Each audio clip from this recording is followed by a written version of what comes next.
Welcome to the Good Grief Conversation.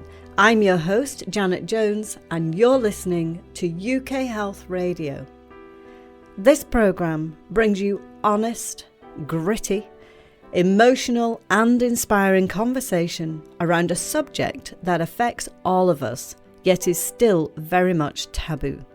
So join me now for this inspiring Good Grief Conversation.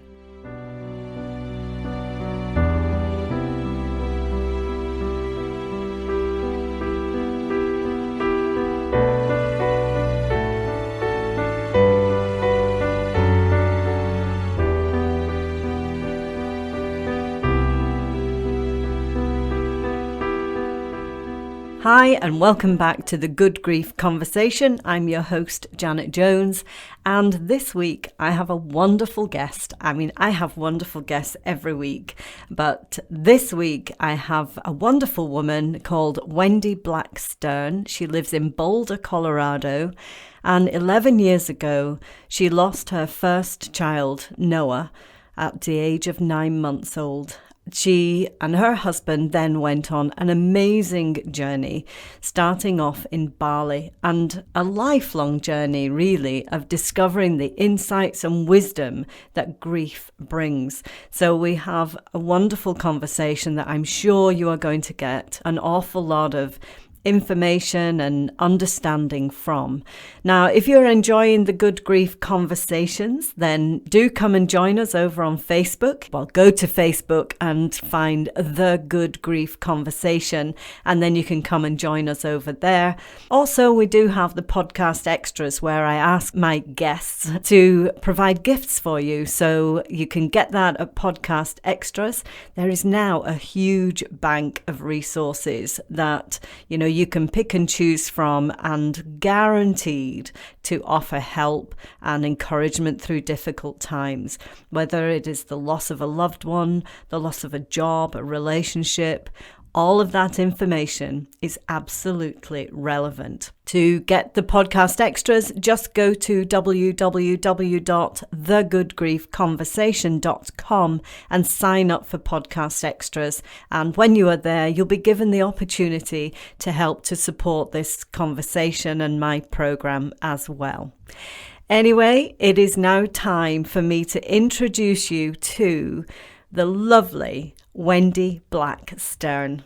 Wendy, welcome to the Good Grief Conversation. It's taken us a little while getting here with technical issues, but we made it. Thank you so much for sparing the time to come and talk to us, because I know you've got something really special to share and your wisdom and experience. So thank you. Thank you for having me. Wendy, if we just give my listeners kind of some of your background, really, and what got you into, I hate saying specializing in grief, but I guess more interested in helping others with the grieving journey. Thank you. Well, first of all, it is really an honor to be here with you and to have this chance to just to connect with you all and to share a little bit of my own story. I think, like many people who kind of have a path that's led by purpose. My initiation into grief work was very much through my own experience. And sometimes it's hard to say where the journey really began, but a significant part of my story is a huge experience I had of losing my first child. My son Noah passed away when he was 9 months old, and that really led me on a journey of self-discovery and of healing to figure out how to deal with this big loss. Do you think that's what grief ultimately does? That it opens you up somehow to discover more of yourself? I think it certainly has that potential. In my own life and what I witness in the people that I work with is that it is a powerful catalyst for our own becoming, in a sense, for not only self-discovery, but for our own personal transformation. And I know for me, it was like my world was shattered. It was like the rug being taken out from underneath. And there's a process that you go through of feeling, at least for me, completely lost. It affects identity. It affects every aspect of our being. Part of my story is that after Noah passed away. My husband and I, within 2 weeks of his death, we set out on a really big pilgrimage, in a sense. And we left the States and we traveled to Southeast Asia. We landed first in Bali, Indonesia, and then continued on to Thailand. And what we experienced in those cultures has been incredibly impactful for me and has, in many ways, informed my kind of personal path as well as professional path in supporting people with grief. We discovered a lot through these travels, but the biggest thing that has really stuck with me was just the way people received us in our grief and the culture's relationship to death and to grief. Right. Just explain that in a little bit more depth, because I know, the response to grief does vary around the world. In the West, we seem to like a pain-free life. And so, see people suffering, immediately we want them to feel better. What is that like in these Eastern countries? In Thailand, you say, is where you went to, yeah. And I think Bali, for some reason, was even more profound. People weren't afraid of it. They weren't uncomfortable with our pain. They weren't uncomfortable with our grief. They weren't uncomfortable with the topic of death, for they really do view death as a part of life. And so there's a level of acceptance and understanding that allowed them to really lean in towards us, to be open to hear our story, to be open to be in connection with us while we were in pain, rather than looking away, rather than kind of avoiding our eyes because it was uncomfortable. There was just a gentleness and an openness to it that really allowed us to grieve, to talk about what we were feeling, and to be able to kind of be in the world without having to pull in towards ourselves or isolate, and to hide our suffering. And that was a big contrast to what we felt in our world in the United States, where we have been blessed to have a beautiful community of family and friends who showed up, and they really, really showed up. And the culture in general was uncomfortable with our pain. No one knew how to talk to us or how to be with us. No one wanted to say Noah's name. It was like there was always the big elephant in the room. And part of the reason we left the country was that it was suffocating to kind of be feeling everyone's discomfort with our pain. And that's a real pressure, isn't it? To feel that on top of what you're going through as well. Absolutely. And a lot of people in the West isolate. And certainly when I was going through those early days, isolation was very appealing. And I think it's for that suffocation that you're just talking about. You feel other people's discomfort is when that brings that pressure to you. Yeah, I was going to say the thing we were seeking was we were drawn to, Buddhist and Hindu cultures because we recognize that mindfulness, that being able to kind of sit and to kind of be in those practices would be helpful. Before I lost Noah, I had spent a year or 10 years working as a yoga therapist and a yoga teacher. So I had a lot of experience of witnessing the ways that our emotions manifest in our bodies, and also experiencing for myself the power of meditation to bring us closer towards ourselves, to work through all the things that happen in our lives. So we were seeking some guidance and direction from these cultures. And we certainly found that along our travels, as well as rituals and other ways that these cultures had to mark these experiences of death and loss. And they did it, sometimes it was through celebration, but it was through a deep honoring and a respect for just the cycles of life. And that was incredibly healing for us. The other thing that happened along our travels is we got pregnant with my daughter Hannah, and it was such a profound blessing. It was a month almost to the day after Noah had died. So many people told us it was too soon, but we prayed in every temple we visited in Bali and Thailand for another child. And I will say that was a huge jumpstart on our healing process, that we felt really blessed to be carrying a new life. And my daughter Hannah, in some ways, I feel kind of saved my life and gave me a reason to get out of bed in the morning, gave me hope. So our travels were a big part of our experience. And when we came home, it was hard to reintegrate. It was hard to be back in our world that was for us forever changed, to come back to life without Noah. But we carried on because that's what you do. And I think we got fed through our travels, through these other experiences and other people that helped us to know our own resiliency. And it gave us a reason to keep going. So, life did carry on. And however many months later, we had Hannah. But a few years later, when Hannah was about 2, maybe even a little younger, I felt a really deep stirring to do something with this experience that I had been through. Because my husband and I, I'm really grateful to have a partner that I share the kind of connection with that I do. We really leaned in towards each other. And I know for some, it can really tear you apart, and I get why. So it tends to go one way or the other. But for us, we had already been together a very long time. I met my husband, Brian, the love of my life, when I was 19 years old. So we had a strong foundation, and the process of self-discovery began. So we really leaned in towards each other to kind of create a new life and to evolve a new identity, even of kind of who we were together and who I was alone. And within this kind of stirring to like give back in some way and to do something with this, I decided to run a yoga therapy group that I had been trained to facilitate, and to do so for bereaved parents. And this was the seed form for what was yet to come. Yeah. And how did the yoga for bereaved parents differ to yoga? It's a great question. Yeah. So yoga in and of itself is such a powerful modality, and it connects us to ourselves. It really unifies all the aspects of our being, and it offers us a powerful container to see ourselves, to know ourselves, to feel ourselves. So in this program, and I want to just give a shout out to Phoenix Rising Yoga Therapy, the modality that I was first trained in, and to Michael Lee, the founder of Phoenix Rising, who really understood one of our leading pioneers of the ways that our emotions manifest in our bodies, and the power of going into our bodies as a way to access that and then to draw it forward. So in the process I was trained to facilitate, it took yoga and meditation, which are such direct conduits to our own inner knowing, right?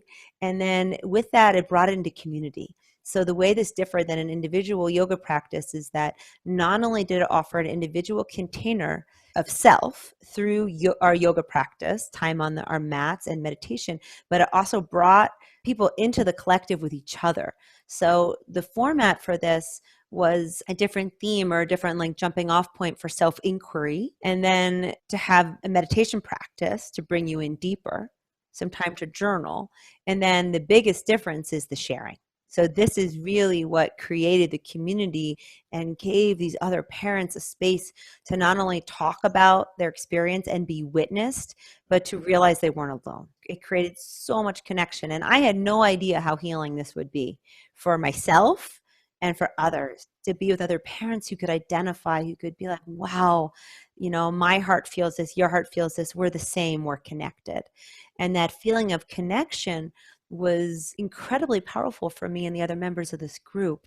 And then what I found was that these tools that I had gathered of yoga and meditation were the perfect tools to take this kind of community-based model and then to give people kind of a structure to go deeper and to explore, to give both that individual container of self and then that collective container of, yeah, we're in this together. And so this experience was really the launching off point for the Grief Support Network, which evolved out of this group of bereaved parents. So they're two separate things then. There's the yoga for bereaved parents, or is it bereaved parents, or is it people who are grieving? That's a great question. So that group I ran in 2009, 2010, or a long time ago, that was specifically for bereaved parents. But when I started the Grief Support Network, I was very clear in myself that this was for anyone going through any kind of loss at all. So even though it started based on my own personal experience, it opened the door for me to understand the nature of grief actually better, not just through my own experience, but through the people I was working with. And I started to see how much the same we are. Like that my human heart is feeling this and so is yours. And it doesn't matter who or what we've lost, actually. That grief is really the process of making sense and working out a loss. And that shows up in a million different ways.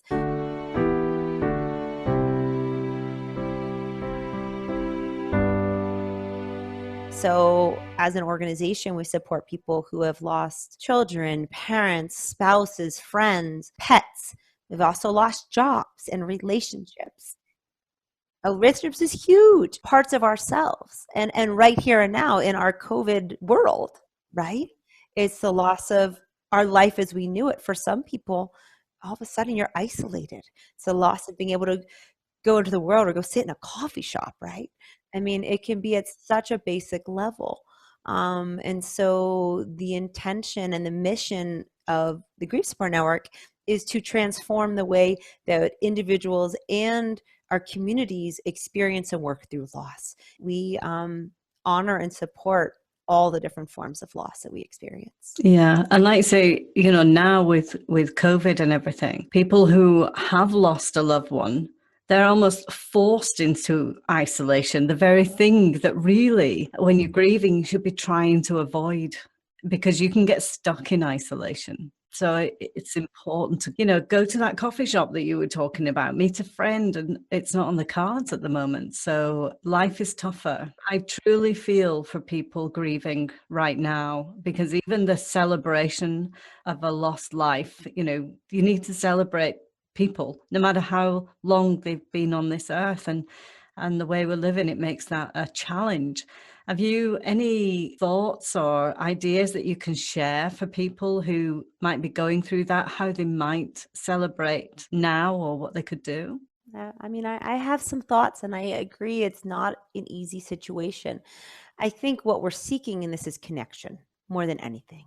And I think we're having to get creative and find new ways of being in connection with each other. So if you're going through a recent loss and you are feeling isolated and then even more isolated because you can't go out in the world and do the things you do, or maybe you couldn't even have a proper funeral or burial. I mean, that is part of our reality right now. To still reach out or maybe be open to receiving those who you love, those who are closest to you.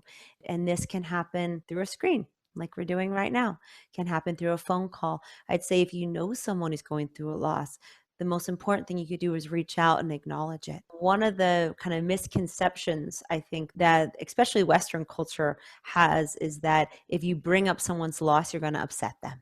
That if you bring it up, that you're going to make it worse or you're going to hurt them.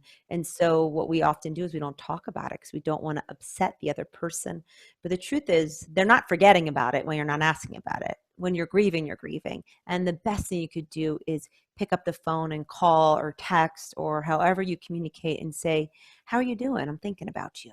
And to say their loved one's name, like let it be relevant and not hidden.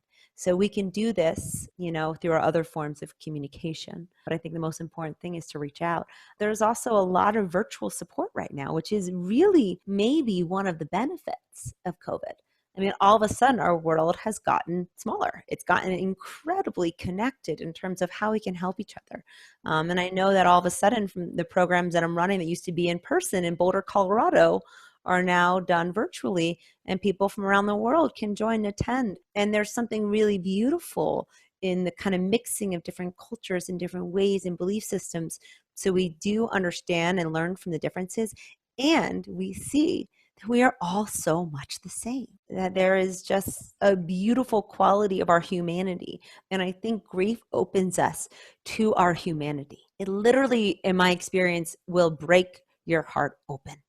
And in that heartbreak, even though it hurts a lot, there's an opportunity to extend our capacity for love. We actually learn to feel more. So I find it interesting you saying that, because that was my experience too. I felt my heart break, but I felt it got bigger, and it didn't make sense to me at the time. But through grief, I think you love more. Yes. And more appreciation. Sometimes it takes losing something really important to recognize how much you have. So there is this absolute relationship between grief and gratitude. Opposite sides of the same coin, or grief and love might even be another way to say it. That as we grieve, as our hearts break, we learn to feel more. And the other piece that I think is really relevant here is it also opens the door for not just self-discovery, but kind of getting to finish up sometimes unfinished business in our own beings. And I often refer to this as like shadow work. It can shine a light on the parts of ourselves that we hide from the world, that we maybe even hide from ourselves, that just get kind of put into the corner because they don't feel acceptable. And so grief can really open the door to exploring our own worthiness, our own sense of self, the way we talk to ourselves and feel about ourselves.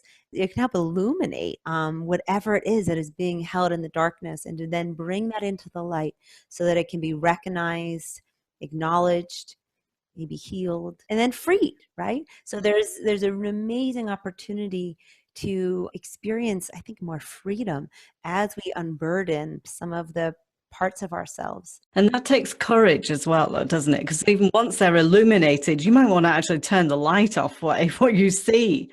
So it takes courage to have them illuminated and then bring them out. And it does take courage. And so much of the work that I kind of focus on with people with grief work is really cultivating self-love. So we first need to find that courage to go in, to do the deep dive into ourselves. And this is why it's such that catalyst for personal growth and change, because it's often the pain of our own suffering that forces us to dig deeper. It's self-serving. It's because it's too painful to stay where we are. Which almost seems crazy. It seems nuts that though, doesn't it? So the pain of our suffering makes us dig deeper into more pain. Often, and we're doing it because it's too uncomfortable to stay where we are.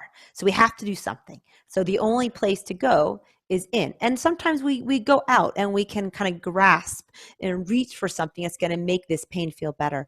But what I've learned through grief and my own experience is that the more I reached out here, the more anxiety I had, the more missing and longing of my son and the life that I thought I was going to have. I was never content, never satisfied, and anxious because I felt disconnected, right? And maybe even fearful and unsatisfied. And so it's actually the turning in that brings us in a closer connection with ourselves, and that actually soothes the anxiety and helps us to find our center. And from that place, then our grief becomes one of the greatest teachers in our life. And it doesn't take away the pain. And I won't say that, that you necessarily stop grieving, you stop missing, but it changes. And there's an opportunity for the loss to then be integrated into our beings, and for it to be that force that opens us and transforms our relationship with ourselves and with life. So that is kind of where the light comes in, and the gratitude, and kind of this other side of the grieving process. And the inner strength gets built then, doesn't it? But for that, you do need to be in the right community. And that's not easy to find. I mean, it is now because we're building it. It's not always easy to find. And people's mindsets are not always wide open. So there is an element of, oh, I need to deal with this and almost like contain this so that I can fit back into the outside world. But the truth is, you'll never fit back into the outside world because you're not the same person. Bits have fallen off. I mean, you are right in everything you said. This kind of ties back into my experience in Bali and Thailand, where there were role models on how to do this. And there's nothing around us that says you have to keep your feelings in to be acceptable, right? And to fit in here. And which was in direct contrast to what we felt in our culture in the States. You felt like you had to be happy to be out in the world. And I live in Boulder, Colorado, a very happy place to be. The sun's always shining. There's incredible beauty in the mountains. And even in this very conscious, heart-centered, kind of spiritually oriented place, there was still this feeling I had that like I had to hide at home until I was happy again and could be in the world. So what you're speaking about, I think, is true. And I think the piece you said about identity is something that I actually really focus on in some of the programs that I offer, because there is a death for most of us of who we were when we go through a loss. And then there is a process of rediscovery, of figuring out, well, who am I now? And I know for myself, I was 30 years old when Noah died. And my perfect world, my beautiful child, my beautiful life, it was shattered. So I felt such a death of not just the person that I was, but my innocence, my worldview. And your dreams as well. It's the entire thing, isn't it? That it blasts your whole being apart.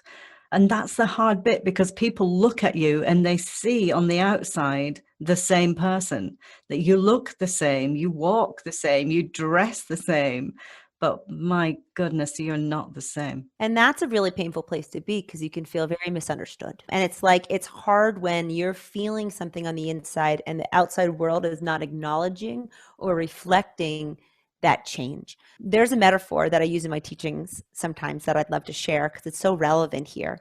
In my first year after losing Noah, I received a lot of body work, and it was a really powerful way for me to kind of work through some of the places I was holding on to my pain. And I had an experience on the massage table with a dear friend where I was talking about exactly what we're talking about here, like my confusion of like, who am I now?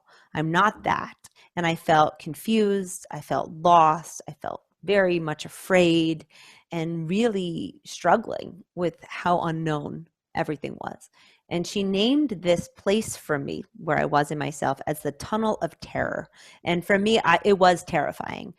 Some of you may have a different name for the tunnel, but the tunnel represents the in between place of, well, I'm no longer that, yet I don't know yet who I'm becoming. Like you may even have little glimpses of the light, right? On the other side of the tunnel. But in the tunnel, it's dark, it's cold often, it's unknown, it's scary, it's lonely. It is a hard place to be. And it is also the cocoon of the butterfly, right? Well, I was actually going to say to you, how important is the darkness? Have to. Dark night of the soul, we use that expression a lot. This is like an extended dark night of the soul.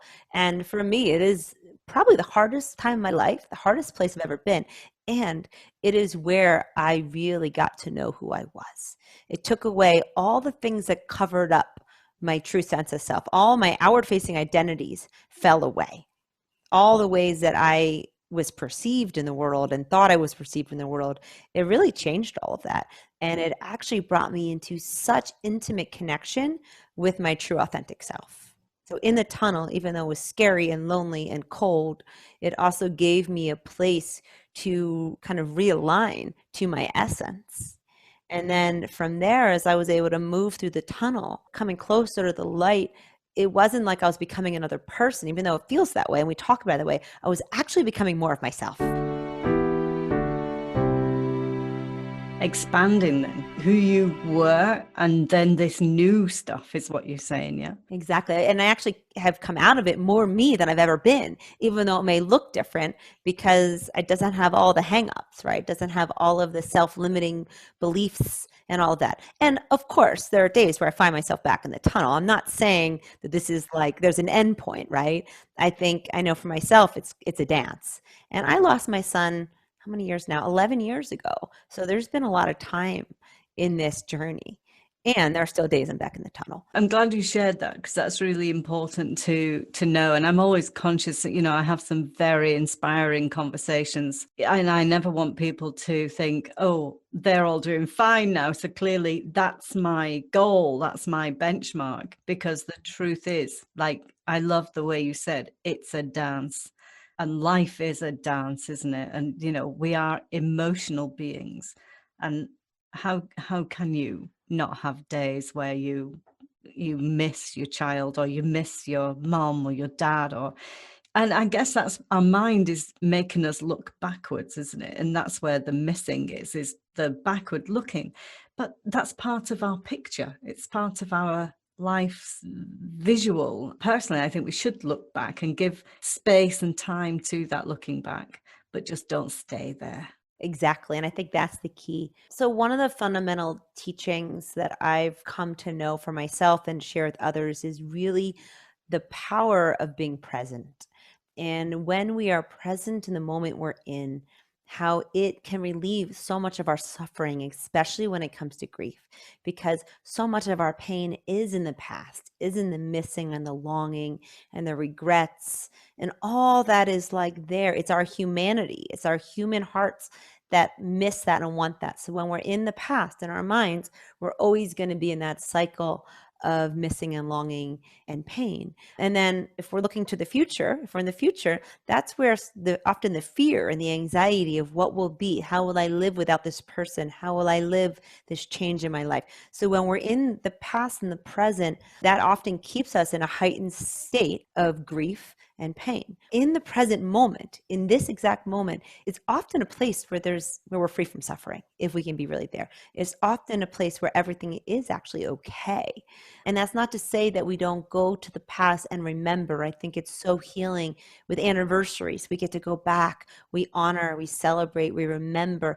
But there's a difference between going into the past to remember, in the future to vision and to dream, and then coming back to the present, right? Rather than, if we live in those two places and not in the present, we, number one, miss out on life, right? We can miss the preciousness and the beauty and the value of this moment, but it's also a place that can keep us in our trauma, that can keep us stuck and unable to move through all of the emotions of our grief, if that makes sense. It absolutely does. And also, I think with the celebrations of losing our loved ones, we can also bring that into the moment, can't we? Is that actually we're creating a new special moment. So it's not always about looking back and going, oh, he should have been here. Or it's like, this is the special moment. I am still going to honor that person, but this is the moment, not something that's... And with grief, we learn to sometimes exist in two parallel realities, right? So it's like, this is true and so is this, that we can miss someone and ache for them and long for them, and we can still be grateful and joyful in the moment we're in. And I know for myself, that has been a big part of my healing with having two daughters that came after Noah. So there was times in my earlier grieving process where I felt almost guilty being happy. And I imagine some of you out there identify with that. Like, how can I be happy without him? And it almost felt like it was dishonoring his memory to be happy and to be joyful. And I had these two beautiful daughters. I have an 11-year-old and a 7-year-old. They are my joy. They are my light. And that was a process of giving myself permission to feel that, and to know that that wasn't discrediting or dishonoring Noah's memory. And it didn't mean that I loved him any less. This was me actually living my life. And then the other thing I just want to share is, over time, I think we have the ability to create a new relationship with those loved ones. And I am speaking specifically to people who have died. It may be true of relationships you've lost. All that's true too. But in this example, I'm speaking to when we lose someone to death, that as we heal and as our hearts are able to handle, I think, feeling their presence closer, which for me took a little bit of time, there is an opportunity to create this new relationship. So now with my son, Noah, my relationship with him is no longer as a baby or a child, right? It is as a spirit guide at times. It is as a presence in my life where when I'm watching a beautiful sunset, this past weekend I was hiking in Zion National Park, one of the most gorgeous, profoundly awe-inspiring places I've ever been, where I felt so close to God and to everything that I felt Noah. Like, there's a relationship that we can create where we don't have to lose that. It just changes. I guess that's all part of the transition as well, isn't it? It's the journey to that change, and it can't be rushed. Part of that is looking inwards and creating that. I guess they become more connected to you maybe in death, which sounds a crazy thing to say, but it feels true. Well, it's because it's spirit to spirit. And I think that's why.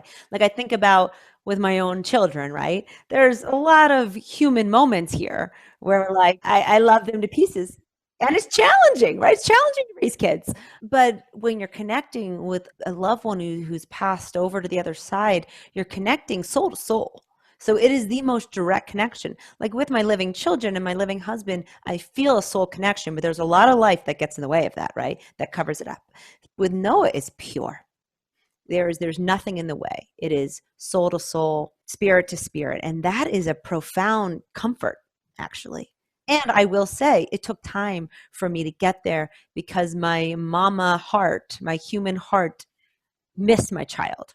And there was no way I could see past that in the beginning. And so when I felt him close, it was like too much. Yeah, hurts even more, doesn't it? And I think with courage, some of how we heal this pain is a willingness to feel pain, is a willingness to feel our missing and along in all the emotions. So to step in. Yeah, there's a leaning in towards ourselves, towards our feelings, that is really at the kind of root of kind of my somatic approach to working through grief, is that we have to feel it to heal it. We haven't talked about that yet. We have a few minutes left, and I'd really like to talk about that because that helps with the journey, doesn't it? It helps with this transition. Do you think you can use that whilst you're in the cocoon, or do you have to just, when you're in that cocoon, the darkness, focus on self-nurture? It's most potent while you're in the cocoon. Yeah. And self-nurture is a part of it. So when I'm talking about somatic, I'm talking about becoming more, increasing our awareness of the sensations that we feel in our body, the emotions that we have around our grief, our thoughts, our feeling, our mental understanding of it, as well as our spiritual connection. So we're addressing it through each of our, I call them the four bodies, like each of the four aspects of ourselves. And when we're working somatically, we're using our body as a way to really touch and to feel the places within us that we're holding our experiences of grief. And trauma is very much held on a cellular level. So the experiences we've had through our life that haven't been fully digested get held in our bodies. So often in talk therapy, which I've done a lifetime of and swear by it, but there was a stopping point for me where I could talk about it and talk about it up here, but it wasn't until I got into my body that I was actually able to touch it, to like locate it and to really feel it and bring it to the surface to then be moved out. So the somatic approach offers us a way to get closer to where we're holding grief so that it can move through us. And then movement itself is such a powerful form of release. So some of it is increasing our awareness, that kind of acknowledging of our feelings and of ourselves. And then there's also on a very physical level, releasing from our physical bodies the places of tension. It's a powerful way to kind of move stuck energy, to move places where we feel stuck, but to also just increase our awareness of what it is that we're actually feeling. And when we do this in community, which is really what I believe is so helpful, then we have other people witnessing us in that process. And when we are witnessed in our authentic experience, it validates for us what we feel. It helps us to acknowledge ourselves, really. And with that self-acknowledgement, then things can begin to shift and change. And this also leads back to self-love. Sounds absolutely fantastic. And so my listeners can find out more about that at griefsupportnet.org. That's the best place to go. And they can learn all about you and what it is you do and how you can help. Absolutely. I'd love to just say one quick thing around that if we have a moment. So when you come to our website, you will find several different programs or opportunities to come into community and to be supported through a 6-month program, a 6-week. But I want to put a shout out right now to yoga teachers out there around the world. And we're offering a very special training starting in October. It's our mindful grieving yoga therapy teacher training. And so much of my mission is just to bring this work further into the world and to train amazing people in this modality so that this can touch other communities in other parts of the world and offer just more support for those who are grieving. So if you feel called to support people in grief and you're a yoga teacher, this might be just right for you. Yeah, that's perfect. Because there's only so much one person can do, isn't there? So you need your team. You need to get this out. The best part of this training is none of this is about training you to be a cookie cutter of me. It's the opposite. It's actually supporting you to find your own authentic voice and to use your own experience as your authority. So you speak and you teach from your own experience. I would just be offering you a framework and some tools. Yeah. And I guess it's better if that yoga teacher has a grief experience also. It's easier to share from that deeper level. Awesome. Oh, Wendy, we're out of time. I could talk to you all day. This has been fabulous. And I hope that you'll come back on in the future weeks and months. That would be great. I would be honored to. Thank you so much for having me. I really appreciate our conversation. Thank you. Thanks a lot, Wendy. It's been great to meet you. You too. All right, take care. Wow, wasn't that a great and enlightening conversation? I took a lot away from speaking with Wendy. I've scribbled notes and I learned a lot also, which was great. I would say that my big light bulb moment with that was understanding that the relationship with our lost loved one changes and becomes the spiritual connection. I think that was, for me, that was my big light bulb moment in that conversation. If you would like to connect with Wendy, then do go to griefsupportnet.org and you can find out a lot more about what they're doing and how they can help you. Wonderful people, great website, so do check that out. Now, also, Wendy has offered some meditation specifically for grief, and that is grief of all kinds, whether it's loss of a loved one or loss of a relationship, your job, a home. We grieve in many different parts of our lives. So I'm sure that these meditations that Wendy has provided will be very, very helpful to you. Now, you will find those in our podcast extras, and if you haven't joined us yet, then please do come and join our community. Just go to www.thegoodgriefconversation.com and you will see a bright yellow button that tells you about podcast extras. Click on that and come and sign up. When you get there, you will be given the opportunity to support this program so that we can keep this conversation going.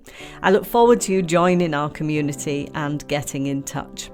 In the meantime, it's time to wrap this week's program up. So you are listening to UK Health Radio. I am your host, Janet Jones, and the same time next week, I have another great guest for you. So I hope you will tune in for more enlightenment, inspiration, and wisdom based around good grief. In the meantime, have a wonderful week, and I will speak to you soon. Bye for now.